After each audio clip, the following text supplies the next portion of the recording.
In 2010, Tesla Motors and Toyota officially signed an agreement to work jointly on EV development. Toyota invested into Tesla. However, it decided in 2017 that it could do it better than Tesla, and it notified Tesla that it was ending its partnership. It then sold its position in the company for pennies on the dollar compared to what they would be worth today. In fact, if Toyota had have maintained its initial investment into Tesla, it would be worth nearly double its current market share. However, Toyota decided that the future was, well, making profits today. That was more important than making profits in the future. Many people have heard the story of when Elon Musk approached Apple to ask them to buy Tesla. At the time, the company was in dire financial straits.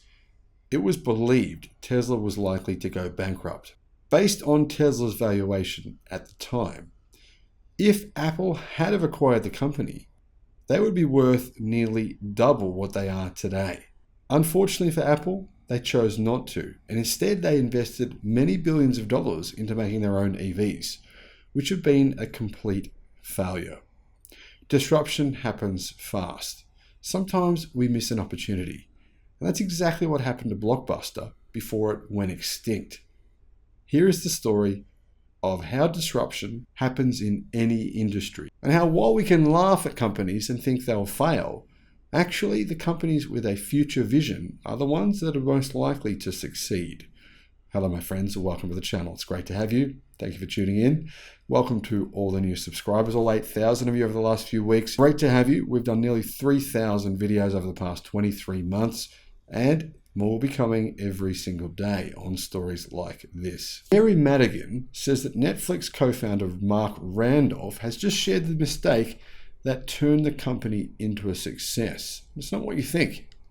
Netflix co-founder Mark Randolph revealed the expensive mistake that ended up being the worst thing ever for one company and the best thing ever for another. This was the $150 billion mistake that Blockbuster made, and it cost them their entire company. Randolph took to LinkedIn to share a story about a deal with the video chain Blockbuster that went bust completely, which ended up being the worst case scenario for Blockbuster and the best case for Netflix.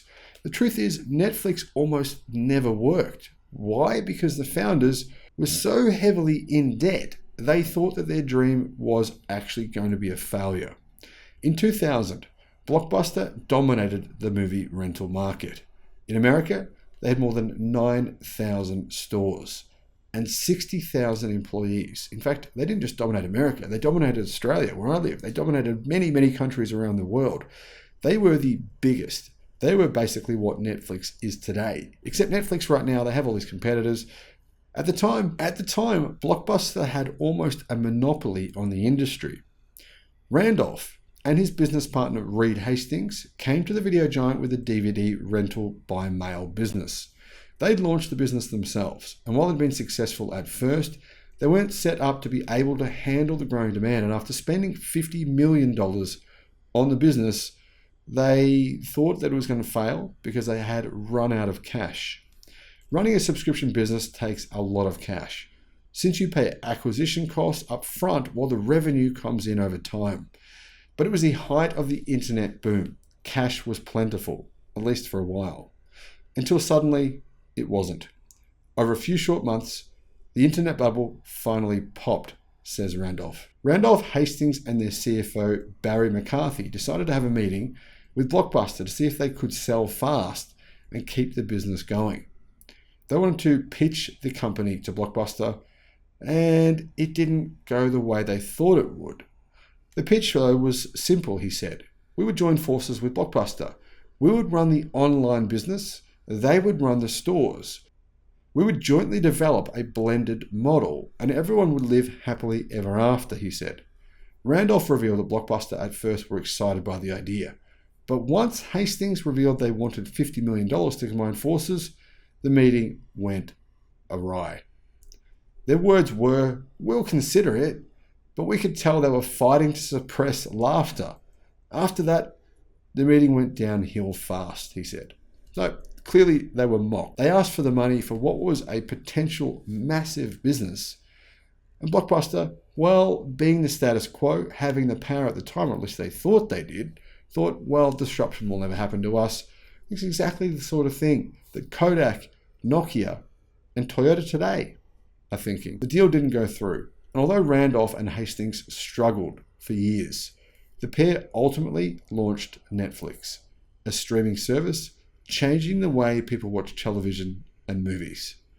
We knew there was no easy way out. We struggled for years, but we eventually did make it through. Our IPO, we passed Blockbuster in revenue. And really, to be fair, they played a massive role in killing Blockbuster and disrupting them almost completely. Today, the company that Blockbuster could have purchased in the year 2000 for only $50 million has a market cap exceeding $150 billion. And that company, with 9,000 stores, now it has only one. So what should we take away from all of this, says Mary? Well, Randolph says it is an important business message. I think the most important lesson, one that Blockbuster learned far too late, is simply this. If you are unwilling to disrupt your business, there will always be someone willing to do it for you, he said. This is the same exact thing going on in the global car market. Companies such as Toyota, General Motors, Mazda, Subaru, and Nissan are being disrupted by companies like Tesla and BYD.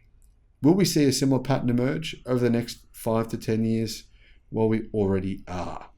It's the beginning of the end for some of them. They just don't know it yet.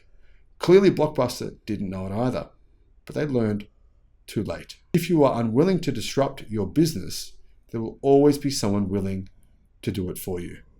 Let me know your thoughts in the comments, and thank you for watching.